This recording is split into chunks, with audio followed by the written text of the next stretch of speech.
कहते हैं जो बेस्ट फाइटर्स होते हैं उन्हें गुस्सा नहीं आता। मार्शल आर्ट्स गेम ही कुछ ऐसा है जहां फाइटर हर तरह की परेशानी और प्रेशर के बावजूद अपने पर इस तरह का कंट्रोल कर लेता है जैसे वो फाइट के लिए नहीं बल्कि मेडिटेशन के लिए जा रहा हो। ये कहानी हैदराबाद के एक ताइक्वांडो प्लेयर बी साई दीपक की है, जो ओलंपिक में देश के लिए मेडल लाने की चाह में जी जान से लगे हैं। एक उम्र के बाद जब दीपक पर घर की जिम्मेदारियों का बोझ आया तो उसने हार नहीं मानी। दीपक ने अपनी पढ़ाई भी पूरी की, घर खर्च के लिए कमाना भी शुरू किया और अपने खेल को जारी रखने के लिए नए नए रास्ते भी ढूंढ निकाले। यूनिवर्सिटी गेम से लेकर कोरियन ओपन, रशियन ओपन और यहाँ तक कि 4 गिनीज वर्ल्ड रिकॉर्ड्स दीपक ने कोई भी मौका अपने हाथ से जाने नहीं दिया। इतना सब कर पाने की हिम्मत, लगन और विश्वास दीपक को कहां से मिली? उनकी जिंदगी की शुरुआत से लेकर आज तक के स्ट्रगल की कहानी आइए उन्हीं से जानते हैं। मेरा नाम बी साई दीपक है। तो मैं अभी तक 4 बार गिनीज वर्ल्ड रिकॉर्ड कर चुका हूँ मार्शल आर्ट्स में, और मैं ऑल इंडिया यूनिवर्सिटीज़ प्लेयर हूँ और रिसेंटली मैं रशियन ओपन खेल चुका हूँ, ओलंपिक रैंकिंग गेम्स। एंड मैं अकेला ताइक्वांडो प्लेयर हूँ जो आंध्र प्रदेश और तेलंगाना से जो इंडिया को रिप्रेजेंट कर चुका हूँ मैं 74 kg वेट कैटेगरी में रशियन ओपन में। एंड मेरा बचपन से लेके मेरा बड़े पापा, जो भी मेरा पापा का ब्रदर है, वो ऑलरेडी वॉलीबॉल में रह चुके हैं नेशनल प्लेयर, और बड़े पापा का वो भी मतलब उसको स्पोर्ट्स कोटा में पुलिस जॉब में मिल चुका है, मगर वो कुछ हार्ट अटैक की वजह से मर गए थे। उसके बाद में बड़े पापा का सर्टिफिकेट ये सब देख के मोटिवेट होता था मैं। और इसके बाद में पापा भी मेरे को मार्शल आर्ट्स मूवी दिखाते थे टीवी में, ब्लड स्पोर्ट, तो ये सब जैकी चैन कुछ ये मूवीज़ का। तो एक दिन मेरा स्कूल में ना एक कराटे कोच आ चुका था, तो उसके बाद में मेरे को एकदम ऐसा फील हुआ कि बहुत अच्छा लगा। जो एक्शन का काम मैं जो घर में देखता था वो अभी मेरे को करने के लिए मौका मिला बोल के मैं उसमें बहुत कंसंट्रेट कर रहा था। फिर उधर से जर्नी ऐसे स्टार्ट हो गया था, पहले कराटे में, फिर बाद में कुंग फू सुब्बू सर के पास। खेल की शुरुआत दीपक ने जरूर अपने बड़े पापा को देखकर की, पर एक दिन ओलंपिक्स में देश का झंडा फहराने का सपना दीपक ने बीजिंग ओलंपिक्स में अभिनव बिंद्रा की जीत के साथ देखा। ओलंपिक्स में अपनी जगह बनाने का एक ही तरीका आता था कि दीपक ताइक्वांडो सीखे, क्योंकि मार्शल आर्ट्स का कोई फॉर्म ओलंपिक्स में इंक्लूड नहीं किया गया था। Then and there I was concentrating on a very good coach, जो भी मेरे को अच्छा ट्रेनिंग दे सके ताइक्वांडो में। फिर बाद में उधर से मास्टर मोइनुद्दीन के पास, फिर ग्रैंड मास्टर जयंत रेड्डी के पास, सर के पास गया था। फिर उधर में बहुत 2-3 साल में बहुत ताइक्वांडो में अच्छा सीख रहा था। बीटेक फाइनल ईयर में आ गया था, एक टाइम पे जॉब या फिर ये चूज़ करना है पैशन को। फिर ये बहुत दिक्कत था कि क्या डिसाइड करूँ, क्योंकि हमारा फैमिली भी उतना रिच ऐसा कुछ नहीं है जो भी हमारे को सपोर्ट करे फैमिली की तरफ से। मैं फैमिली को फाइनेंशियली सपोर्ट करना था। फिर उधर देन पैशन फॉलो होने के लिए मेरा अंदर से कुछ बोल रहा था कि मैं कुछ करूँ 2 साल में। So same college, same CMR group of institution same offered me with free MBA seat. फिर वो MBA में मैं 1-2 गिनीज वर्ल्ड रिकॉर्ड ऐसा ओपन इंटरनेशनल्स खेलना ऐसा रख लिया था कि एम में ऐसा खेलना चाहिए।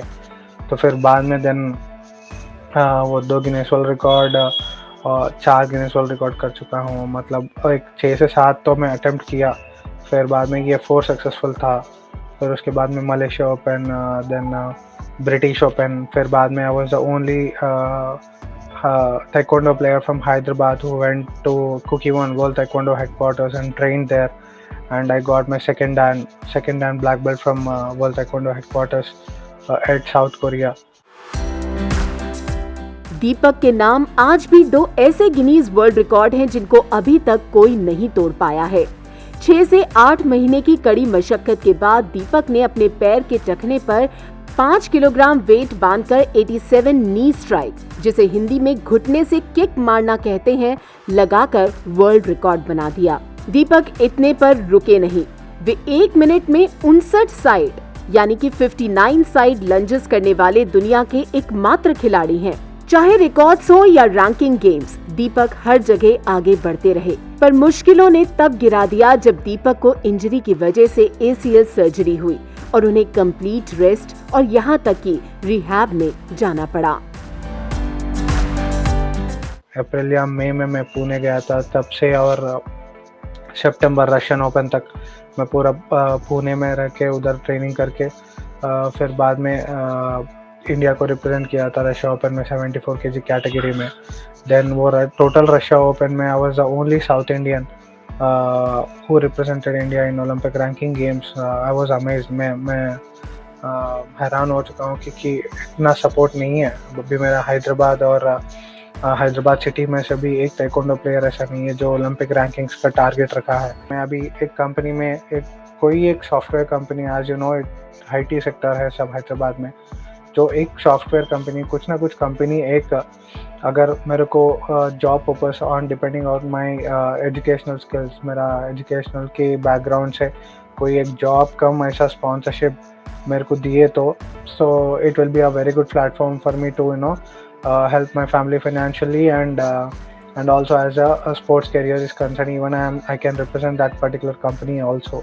So for the next 30 to 40 days I'll be concentrating on that. उसके बाद में जो भी decision है मैं relocate हो जाऊँ या पुणे, और with that support of that particular company maybe I can call that particular coach here so that many athletes will also get a hope and they'll start practicing in Hyderabad. Many players may also get a chance to represent India in ranking games and many national and international players also. दीपक की पूरी कोशिश है कि वो तेलंगाना का नाम रोशन करें, देश के लिए मेडल लाएं, पर आज उनकी जरूरत एक नौकरी भी है जो कि न सिर्फ उनकी फाइनेंशियल प्रॉब्लम्स को सॉल्व करेगी बल्कि उन्हें खेल में भी आगे जाने में मदद करेगी। Most of the sports को उतना पहचान नहीं है। मतलब अभी नीरज चोपड़ा सर को लिए तो जैवलिन थ्रो, उसके बाद में उतना क्रेज़ हो गया, फिर बाद में वेट लिफ्टिंग में, ये सब में। सर अभी ताइक्वांडो एक स्पोर्ट है। Most of the people here in Hyderabad they will make mostly see it as a business, but if I tell taekwondo also they will feel like karate, kung fu, या okay, but most of the people don't know Taekwondo is the only martial art which is done in Olympics। अभी recently karate introduce हुआ, तो ज़्यादा लोगों को ये taekwondo Olympic sport है बोल के भी पता नहीं है। सो इसको उतना पब्लिसिटी नहीं मिलता है। मतलब अभी ओनली थोड़े स्पोर्ट्स को, अभी प्रो कबड्डी बहुत अच्छा सा हो गया, अभी क्रिकेट को इतना स्पॉन्सर्स है जो फुटबॉल के बाद में उसको ही बहुत ज़्यादा स्पॉन्सर्स मिलता है। तो मतलब ऐसा एक most of the private organisations need to interfere in this and they need every player need their intervention and their support। ज्यादातर खिलाड़ियों के पास प्लान बी नहीं होता, वे सिर्फ प्लान ए पर ही काम करते हैं और कई प्रॉब्लम्स की वजह से आगे ना बढ़ पाने से ना सिर्फ टूट जाते हैं बल्कि डिप्रेशन का भी शिकार हो जाते हैं। दीपक खुद कहते हैं कि वे 200% प्लान ए पर काम कर रहे हैं, पर जीवन में प्लान बी होना बहुत जरूरी है।